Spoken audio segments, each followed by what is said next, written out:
This year, for the first time ever, global attention is focused on non-communicable diseases. In September, the United Nations will spend 2 days debating what can be done to improve prevention and control of NCDs.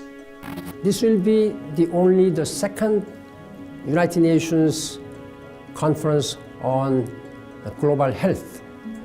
This is going to be a very important meeting to address non-communicable diseases. The world must act now to control the growing epidemic of non-communicable diseases, as more and more people are affected at an ever younger age. What is sad is that these chronic diseases kill many young people who will be the next generation leaders, who will be a productive generation. And therefore, we must do more to prevent these chronic diseases.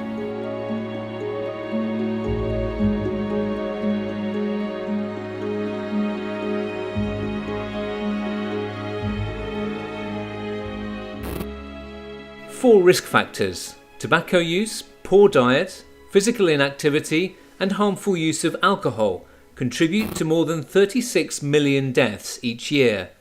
Of these, 9 million die before they reach the age of 60. Millions more suffer with increased and prolonged levels of disease. But these diseases are about more than individual health.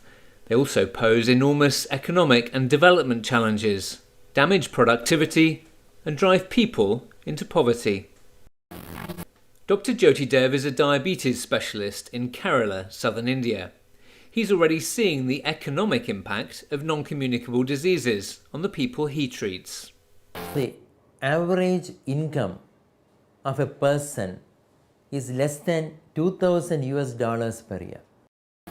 With the development of multiple complications of diabetes, the average cost of treating all these complications will be more than $3,500 per year. Incredible. How can they treat this disease? The economic burden affects every layer of society: individuals, families, communities, health systems, and entire countries, as catastrophic costs hit home. Healthcare costs for people and the rising cost to healthcare systems is already having a devastating impact. And at a global level, progress on poverty reduction and towards meeting the Millennium Development Goals will be threatened.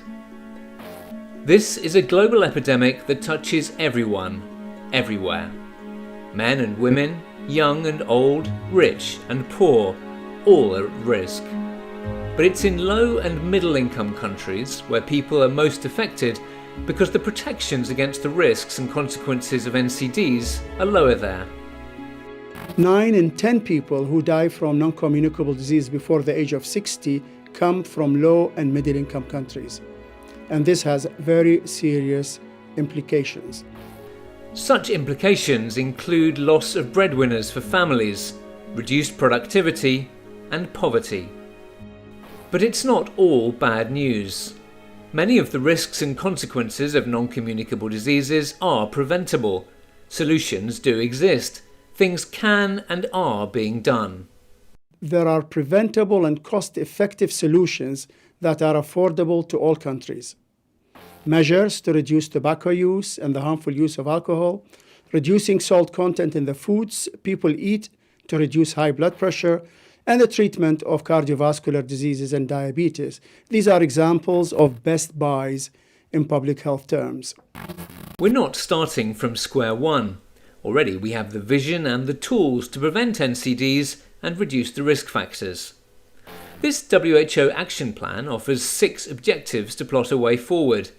Key objectives of the action plan are to raise the global and national priority of NCDs, promote all of government involvement, and ensure action against these diseases features on the development agenda. To be successful, the plan will need commitment at all levels of society and from all sectors. First, though, it will need leadership from government. The health sector can gather evidence of the harm, including the cost to society, but the health sector cannot do everything.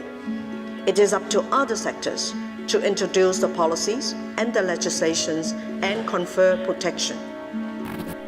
The UN summit in September provides a unique opportunity to build international commitment and put NCDs high on the development agenda. At stake is more than the hard-won gains made in developing countries and poverty reduction initiatives like the Millennium Development Goals. At stake are the lives of millions of people around the world who will otherwise suffer needlessly and die prematurely for lack of concerted, coordinated action.